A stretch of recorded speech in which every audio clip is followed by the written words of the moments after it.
এটা কথা আপোনালোকৰ আগত মই শ্বেয়াৰ কৰিব খুজিছোঁ। আচলতে কথাবোৰ আচলতে এনেকুৱা,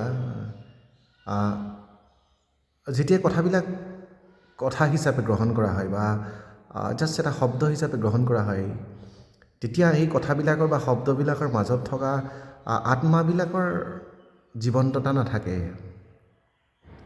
আৰু আপুনি যাক ক'ব খুজিছে আপোনাৰ শব্দবোৰ বা কথাবোৰ, মানে আপোনাৰ মতে এইটো শব্দই হৈ থকা নাই। আচলতে এইটো আপোনাৰ মতে এইটো এটা আত্মা, আপোনাৰ অনুভৱৰ অনুভূতিবিলাক যেতিয়া নেকি সেই ব্যক্তিজনৰ স্পৰ্শই কৰিব পৰা নাই, মানে এই আত্মাবিলাক গ্ৰহণ কৰিব নোৱাৰে, তেতিয়া মই নাভাবোঁ এই শব্দবিলাকত থকা আত্মাবিলাকে জীয়াই উঠে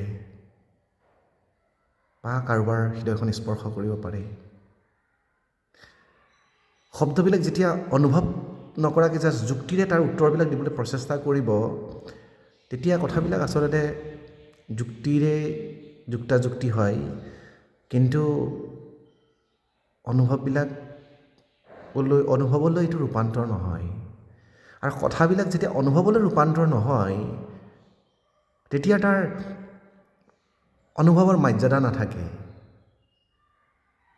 তেতিয়া আচলতে মই যুক্তিৰে তেওঁক বুজাব পাৰিলোঁ বা তাইক মই জনাব পাৰিলোঁ, বা মই যুক্তিৰে তাইক জিকিলোঁ, মোৰ কথাটো শুদ্ধ তাইটো অশুদ্ধ, সেইটোৱে হয়। আচলতে মই ভাবোঁ যে যেতিয়া নেকি কাৰোবাৰ প্ৰতি থকা ভালপোৱাবিলাক, মৰমবিলাকৰ কথাবিলাক যেতিয়া নেকি জাষ্ট এটা শব্দ বা যুক্তি হিচাপে গ্ৰহণ নকৰি পেলাই তাক যেতিয়া অনুভৱ হিচাপে গ্ৰহণ কৰে, তেতিয়া মই ভাবোঁ এই শব্দবিলাকৰ জীৱন্ততাও থাকে আৰু সম্পৰ্কৰ মধুৰতাও বৃদ্ধি হৈ যায় আচলতে।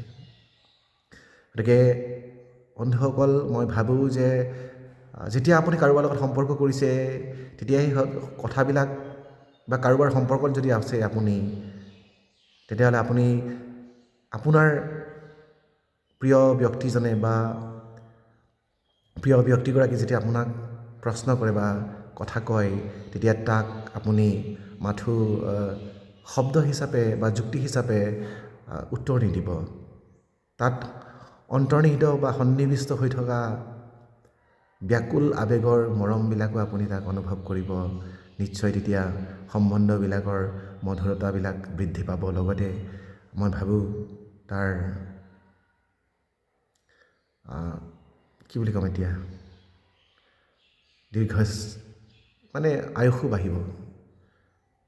গতিকে শব্দবিলাক বন্ধুসকল শব্দ হিচাপে গ্ৰহণ নকৰিব, শব্দবিলাক একো একোটা অনুভৱ হিচাপে গ্ৰহণ কৰিব। ধন্যবাদ।